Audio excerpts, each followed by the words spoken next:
This is the 2026 Polestar 4. It is an all-electric platform that comes with two different versions, a rear-wheel drive single motor or a two-motor all-wheel drive. But there's more to this brand than just an electric SUV, because it's not an SUV, it is a sports coupe. The first Polestar was in 2023, when it was created from the Volvo Performance division. Partnered with Geely, which is the parent company, they have created a new line of cars. The Polestar 1, its first variant, was an extended range electric vehicle. Then the Polestar 2, which we had plenty of them in North America, did pretty well. But then the Polestar 3 came out on a Volvo platform that is manufactured in South Carolina. This is the Polestar 4. Each iteration has just another number. It doesn't mean anything specific like other brands do. And they do that intentionally so you can say this is our fourth version of it. And there's some big changes for this vehicle that might surprise you. Let's start off with the look of this vehicle. It doesn't look like other vehicles on the road. It doesn't look like a car. It doesn't look like an SUV because it is a sports coupe. And the 2026 Polestar 4 starts off with the front of this vehicle looking really different. The signature lighting, which is really clean and crisp, but the fact that it has a sloping roof line, which I think is excellent as well. The battery is completely underneath this vehicle, much like that of other electric vehicles, but this vehicle is nice and clean, and that Polestar logo, it's monochromatic. It looks cool, and it is a design element. While we're here, let's look underneath the frunk and see what kind of storage we have. Under the front area, which is called a frunk, which actually was not developed by Tesla, it's actually from other brands, is about 19 cubic feet of storage. Maybe not, maybe a lot less. But what it does have is the NACS charger. And this is what you need so that you can get the super fast charging that's 10% to 80% in 20 minutes. You can use a Tesla charger or other chargers. This adapter, this is what you want. You can leave it here as well as your charging cables. Very smart idea. But underneath this is a lot of mechanicals. But what is this powered by? There are two different options. You can go with the single motor rear wheel drive, which will have the longer range, of course. It's 272 horsepower, 200 kilowatt hour battery, 253 pound-feet of torque, and 300 miles of range. Or you can get the two motor all-wheel drive, which is a little shorter range. The long-range dual motor has 544 horsepower. That's quite a bit. That's 400 kilowatt battery, 506 pound-feet of torque, 270 miles of range. That range between 270 and 300 is pretty close. Personally, for me, I'd go with the all-wheel drive so you can drive it in all different terrains. 0 to 60 time is 3.7 seconds. And charging time, like I said, is a quick 20 minutes on a fast charger. If you plug it in at home and you go, I'm just gonna plug it into my level 2, it could take as much as 11 hours to get a full charge. So keep that in mind, it could work for your lifestyle. Towing capacity on this vehicle is 2,000 pounds with a single motor and 3,500 if you go with the dual motor. And keep in mind, this vehicle does have a heat pump, so it'll keep the battery maintained. And that's good for you if you live in cold climates like here in Montreal, Canada. Well, here's something you don't see every day. No rear glass. So how do you see out the back? Well, there is a rear view mirror that you can see the back seat, but it's also, when you flip the switch, it's a camera. We've seen that a lot in a lot of SUVs. It's become pretty standard. There's only one other vehicle that I'm aware of that's on the road today, and that is a Ferrari 812 Competizione, and it has no rear glass either, and it uses the camera. This is something you're gonna start seeing more and more. So why would they do that? What's the thought process? Well, first off, those cameras, they're crystal clear. These are the same cameras they use in Tour de France. So you see those bicyclists running all over Europe? They chase them with this car out front of the pack, or the peloton, and they're using the footage from these cameras. They're that crystal clear, and you can see that in the car. They really are impressive. But the reason for this is not because they wanted to be cool, although it is cool. They wanted it for head space, so the second row. So now what it does is it gives more space in the second row. They don't have to worry about the glass. You can stack cargo in the back, and that's a big difference as well. LED taillights that are part of the signature lighting, really nice and clean. Again, more cameras. Everything is about cameras and seeing, because you need to be able to see where you're going and what's going on behind you. In the trunk, you have 59 cubic feet of storage. There is more storage because what they did is they squared off the roof line so that the second row has more seating space, and you don't have glass to deal with. Now you've got safe and secure storage for your luggage. You're going someplace, no one can see what's inside. Underneath this cargo cover, this shelf is adjustable. There's additional storage underneath and a deep well, so you can put a laptop in there, your purse, whatever it is. There's also a 12-volt outlet, and the seats do fold down 60/40. The seats do recline. We'll talk about that in just a second. And this cover can come off so you can put the seats down And there's audio speakers in the back, so you have really nice balanced audio. One of the things we will talk about in the drive portion, which we did clarify with an internal at Polestar, is on the A-pillar here is a little camera. And when you cover that camera up, it doesn't like it. And during the drive portion, it says, please uncover the camera. And I'm thinking, why? So we thought initially it had to do with kill switches or data collection. They claim it has to do with safety and that this information does not leave the vehicle. It does not record. You can believe what you want to believe. I guess you can put an SD card in here and you can collect that data. That is something that it's up to you if that's what you want to do. But overall, this vehicle is just so pretty. Flat bottom steering wheel, very nicely done. Leather, I love the silver stripe across the top. Head-up display, it's 14-inch. You got a 10-inch screen here. You've got a 15.4-inch center screen. But they showed us something kind of cool. We've seen this before. It looks like a tablet. It should be comforting to you. But this center line right here, you put your finger on it, and you can move the size of the map. So it can only go to halfway. You can connect your phone. I did find out that there is no Sirius XM radio, but you'll have to use the app on your phone if you have Sirius XM. There is Apple CarPlay, there is Android Auto, and we'll talk about more of that during the drive portion. Going into the different settings, all of these are here. So when this vehicle is in park, you can watch YouTube videos. You can watch Car Coach Reports. All the car reviews are on Car Smarts. All the news lives on Car Coach Reports. You can go and search information. You can go into the Polestar experience. There's a dash cam that can record. All of this is part of it. So there's really some neat features that are here. The technology is maybe a little over the top, and I'll explain why. You can put all your shortcuts in here that you want, everything that you would use every day, like opening the tailgate or maybe adjusting the mirror or some of your safety features, your one pedal drive, which I am not a fan of, so I'm gonna shut that off. But you've got all of your drive information, your different drive modes, for performance. Obviously, if you're looking to save on battery life, you're gonna go with the regular range. You've got your driver assistance features all explained here. Your charging information, we've been driving this already, as you can tell. Audio system, you can balance the audio out. Really beautiful Harman Kardon audio. On the exterior, you can set all the features that you want as well. And then, of course, you can get into the interior settings. This is a little frustrating to me. To open the glove box, I have to go through 2 stages to get to this button to say, open glove box. I'll be honest, that would be extremely frustrating to me. If it's a glove box, just give me a lever. Find me a better way, but there must be a bypass somewhere.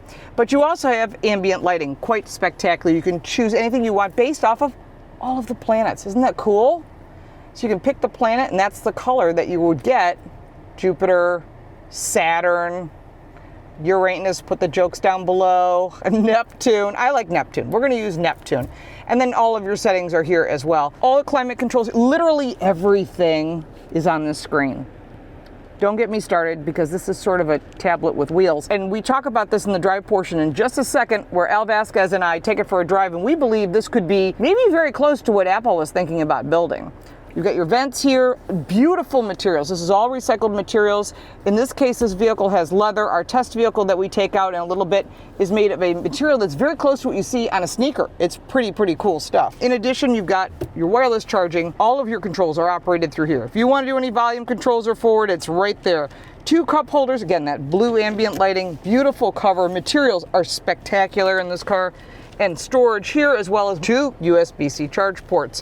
Below this, you got more storage. Really, they thought about every single thing that you're going to be using. I do like the styling on the seat. This is something that's very different. You can get the speakers in the headrest in the Plus package. There's also other packages, but there's 2 additional packages you can get on top of the cost. So we'll talk about price in just a second. You've got all this beautiful pattern leather seating, because they realize, as we have been saying, leather is actually more sustainable than all this recycled materials, because all these hides, whether you're a vegan or not, or vegetarian or not, these cows are being bred for food, and those hides will get disposed of if they're not being used for purses, bags, shoes, and interiors, which is a huge need for that. And you can get these beautiful materials, and guess what? This will last a lot longer than anything that's synthetic or man-made. Now, take a look at the door panels here, and you can see they are illuminated at night. Quite spectacular. Harman Kardon audio. This has got the premium package. Nice storage, very minimalistic. I like that. It's very Swedish, shall we say. And all of this vehicle as a whole has got some really nice features. Let's take a look at the second row and I'll show you some other pretty cool stuff. Heading into the second row, I was just talking about leather. Check this out. Animal welfare secured. So they are getting hides that would have been disposed of, and this is 100% trace leather, so they can trace it back to the farm so that you know you're getting the best material. You've got pockets behind the back. There's 3 different zones of climate control, so this has got not just the heated seats but also the climate control. Beautiful interior, 2 child safety seats on the outboard, and one of the things I love about the car is either yellow seat belts or the yellow stripe. Really cool, classy, makes this vehicle special. Fold this armrest down, and what you've got here is the ability to recline the second row seats. And you may go, well, that's no big deal. It is if you've got child safety seats, because you'll be very grateful that you have this so the kids aren't kicking the seats, and also you can get those child seats in properly. Nice armrest here as well, storage. Seats fold down 60/40, like I said. But overall, one of the coolest things back here is you can see the liquid crystal that is in the glass roof. You know what it looks like clear, but this is how it actually clouds over. This is some cool technology, but it's a lot of technology, and you have to learn this vehicle if you own it. Just like any other car, initially it's all the excitement, but when you're using it every day, you'll find the settings that work best for you. All right, we're inside the Polestar 4, and we're on some curvy roads up here in Montreal. And I know you're gonna say, why are you in Montreal? Why would you pick Montreal to drive an electric vehicle? The reason is that I think they said 37% of the cars that are purchased in Montreal, Quebec, are electric. Yes. And I'm riding with Al Vasquez, my buddy. Check him out at Al Vasquez TV. There'll be a link down below in the description. He's the #1 Spanish car content guy. So we love to ride together. First thing you experience is this one pedal drive. Now you can shut it off. I know it's the best way to get the best fuel economy or the best distance from this vehicle. And I think that's probably something you just get comfortable with. All the safety features are on this vehicle are standard. So when you buy the top trim level, the top package, which is the Pilot Plus package, you're gonna get all the goodies that we're gonna show you. You can buy it with less goodies, but let's be honest, everybody wants a loaded car. Everyone wants all the goodies, especially when you're dealing with a modern tech vehicle like this. And Al, you said that this was a tablet on wheels. Yes, it is. It's very much like if you thought, what would Apple build if they could build a car that they never built? They were supposed to do it under the Titan project. And this is it, a 15.4-inch center screen. It's really cool because you can swipe from side to side when you're on the home screen and have less of the map and more of the map, or your shortcuts or your favorites. Apple CarPlay, Android Auto, which is, of course, it's a standard thing that should be here. Heated steering wheel, heated seats. Everything in this car is what you would think. A 10.4-inch center screen, which is small, but you don't need it any bigger because you also have a head-up display, which you can't see too well through polarized glasses, but these glasses are kind of heavily mirrored. But overall, the first thing you're going to notice is everything that's around you, the technology. Wireless charging, really cool center console. It has one dial in the center, which you can use for your audio controls. So you've got the Harman Kardon audio, which is really nicely balanced in here because you have insulated glass. It's heavily insulated. It's very quiet in this car. It's almost not too quiet. I think the only car that's too quiet is probably the Rolls-Royce Spectre. It's like a library. I think it's too quiet for most people, but you hear a little bit of road noise, but really quiet interior. So they did a great job from that. And then, of course, this beautiful, gigantic glass roof, which is fixed.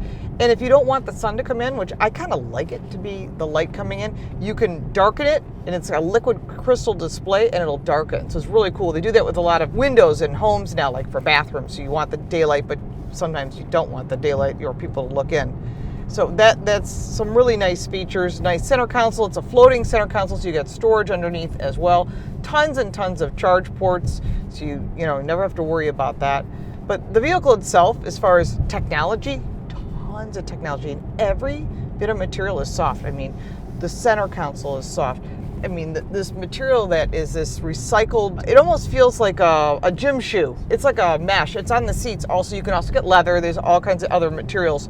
We're going to drive the leather seating surfaces next because we're big leather fans. But this is actually really nice, including the speakers that are built in the headrest, which is part of that Pilot Plus package, which I think is something that I would get. I mean, why not? Why not be immersed in your experience, your audio? But the one thing you do notice when you start driving it, and I think this is one of the big things, is that there's a lot of nannies, so you can shut them off. I am not a fan of lane change departure. I like blind spot detection, forward collision warning, all that is great, but sometimes there's just too much safety. And speaking of safety, there's a camera here staring at me. And first thing we notice is, why is there a camera in the A-pillar? And if I put my finger over it, it says, driver monitoring camera, blocked, remove obstruction. Ooh. So why would it want that? Well, one wants to make sure if you're using any of the cruise control items, that includes, there's one right here too, and that does the same thing. It tells me, hey, stop blocking my cameras. Is because they're not just tracking your eyes, but they're also looking at Al. They're listening to what we're talking about, and they're taking this information, and I believe they're using it for kill switches, which is a mandate in North America, or at least in US. It was part of the infrastructure bill of 2021, and we're trying to get it removed. And this is part of that technology. But remember, this car is built in South Korea by a Chinese car company. They do it that way because of tariffs and to avoid the built in China thing. It's built in Busan, South Korea. And I was just in Korea. You can check that out on my channel. It was a very interesting experience. It's a very cool country. But Al, you think it's data collection? It is data collection, of course. But where's the data going? Someplace, and they're going to sell it, and they're going to use it against you, especially if you have an accident. True. I like the little details they thought about in this car, like the silver stripe in the middle of the steering wheel, where a lot of times you'll see like a piece of material or it's red. They made it classier. They went with the silver stripe, which I thought was a really nice little feature. By the way, it's gorgeous up here. And if you've never been to Montreal, you've never been up to this province, you need to do it. It's spectacular. Whether you're up here skiing or you're here just to go along the coast, it is really impressive. The people are wonderful. The area is a tourist destination without a question. But back to the car. Brakes are great, nice balance. I love that the two-tone brakes, and we talked about that on the exterior of the car. As far as steering, it's very precise. You can definitely feel that low center of gravity because the batteries are underneath the car like they are in every electric car, which, again, you had a really good comment. You've driven cars in Bolivia, Dominican, Costa Rica. Right. And you said they're all the same, essentially. They all feel the same. They all feel, I think, yeah. I agree with that. They all have that low center of gravity, that same very specific steering. The difference is the technology. The software. The software, for sure. The exterior on this car is really beautiful. I think they did a very nice styling job. I like the technology, for sure. I mean, it's crystal clear, easy to use. The one thing you have to get used to in this car, because the Polestar 4 has something that's very unique, and the only time I've seen it before is in a Ferrari 812 competition, which is not the same car as this, and that is no back glass. So you're thinking, why would you do that? Well, do you need to look in back? Well, here, my camera will show you that that's the back seat, and yes, you can still see the back seat, but that's only if you want to see your kids or someone who's back there. But otherwise, you flip it up and you've got a full wide camera. There's cameras on the side like we showed you, cameras in the back. There's cameras everywhere, including staring at me. And I think that is a big difference for consumers to know, and you can get comfortable with this. I didn't like it at first, but now it used to make me like kind of nauseous. I use it. I like it. During the day? Yeah. At night, they all look dark to me. Yeah. At night, I'd prefer an actual backup camera, but they did this because they wanted to give more headroom for the second row. Also, it's a good safety feature because if you're going to put you're coming from work, your backpack with your laptop in it, you can just put it in the trunk or in the front, depending upon what size you have, obviously. But what it does is it gives you security. No one's going to break through the rear glass of your SUV or crossover or whatever to steal anything because you can't see anything. So it's more like a trunk. This vehicle is running for North American, I think it would be SUV of the year. I believe that would be the correct category. They might move it to car, we'll see. But it's definitely running for one of the North American Car of the Year awards. We'll see where the board decides to place it, because it is sort of like a car, but not a car, but an SUV. But it's really a sporty coupe. It is. I don't like that. To do anything, you have to know how to use a computer, otherwise. Yeah, or an iPad. Be real comfortable, because we wanted to adjust the steering wheel, and we had to go 3 levels deep, and then you use the right control here in order to do the adjustment. I wanted to open the glove box. I had to go 2 levels in, very, very much like an Apple iPhone or an Android. That's why we call it the tablet. It's a tablet car, to open a glove box. And I know Volvo does that too. And there used to be a relationship between Polestar and Volvo. I guess that's been disconnected, and they've got tons of money coming in from Geely, which is a Chinese car company, to create the Polestar. They own other companies as well, to expand on this. And they're doing it. They're putting a lot of money into this car. And the difference from the first Polestar we saw, which in the US would be Polestar 2, to the Polestar 4, which by the way has nothing to do with 4 wheels or 4 doors. It's just the next iteration. I think going too deep into getting some of these things, even though you can put them into shortcuts, I just give me a button or a lever. Make it easy, yeah. Make it easy, especially like mirrors. I understand they want to keep everything clean. And the only thing you've got is window lifts and locks on the left side, and a lever to lift up for the door handle. On the right side, you just have one window lift, and that's it, and the door handle to get out. And all of that is cool and clean and modern, and I love the materials. We had a conversation with the designer this morning, and I get the mindset. I think they did a great job on design, very unique. But how else do you make an electric car stand out? I don't know. Maybe you could say it's got better performance, but this does have a sport mode, but then it makes it even rougher ride, and the roads are kind of aggressive here. It's not the fault of the car, but right now we're on some pretty nice smooth roads, but we've had to dodge quite a few potholes and things in the road, shall we say. But overall, this vehicle handles really nicely. It's smooth. I like the car. If you're looking at an electric vehicle, we'll talk about the price in a minute. We'll talk about the competitor set, which is large. This is a heavy vehicle, and the one thing to note is this is heavier than a Tesla Model Y, which is going to be the direct competitor to this vehicle. But they're very, very similar. You just got, it's, again, what brand do you like? What tablet do you prefer? Well, I think the finish quality, the control quality is better. Oh on this my, car. blows away Tesla. Okay. Blows it away. But, you know, there's a lot of competition in this category, but I think overall this vehicle offers a lot. And Polestar is a new brand, but I'll tell you what, they're coming on strong, and you can tell right away, based on what we're driving, it is quite impressive. All right, so let's talk about the competitors, the price, and the pros and cons. Here are some other details you might want to know about this vehicle. The curb weight of the single motor is 4,900 pounds. Of the dual motor, it's 5,200 pounds. And why is that important? Because it has to do with battery range. Heavier the vehicle, the more energy it's going to take to go forward. This vehicle is built in Busan, Korea. We talked about that inside the car, but that's sort of the way to bypass those Chinese tariffs that are going to be put in place. Here in Canada, it's 100% tariff on Chinese cars, much like that in the US. Around the globe, it's different in every country, so it depends upon where you're listening from. But the Polestar 3 is made in South Carolina, and if they're going to sell this thing in North America, my gut is you may be seeing it built in North America. Warranty is 4 years or 50,000 miles. The electronic components, 8 years, 100,000 miles, and there is no complimentary maintenance. Now let's talk about some of the competitors. It's quite a good list. The number one competitor for this car is the Tesla Model Y. It is a lighter vehicle, and it has longer range. Price is about the same, but the Tesla Model Y has terrible build quality compared to the Polestar, which is by far a better vehicle. Other competitors, Audi SQ6 e-tron, Porsche Macan EV, we've reviewed that, the Genesis GV70 electric, Genesis GV60, which I really do like, and the Cadillac Optic. Now there are other cars that are electric that are in this category. Remember that $7,500 tax credit will not apply to this vehicle because they will not be delivered in the US until the fourth quarter of 2025. So what that means for you is if you want to save money, place an order for it early. Now let's talk about the pros and cons, and then we'll get to the price. Pros: perky acceleration, spacious cabin, beautiful interior and exterior, really stands out in the crowd, and it is not looking like a potato like much of the competition does. On the negative side, the rear glass does get something to get used to, and of course range is always an issue, but the range of 300 is pretty darn good. There's a few things I'd like to see changed, like Sirius XM radio, AM radio to be added to this, but again, those are things that you have to decide if it's important to you, or you can just use your phone, which many people do. There's a lot of technology here, and you do have to get used to it. Prices start at $56,400 for the single motor. The dual motor starts at $62,900, loaded up with every goodie under the sun, and you're at $74,300. That's for now.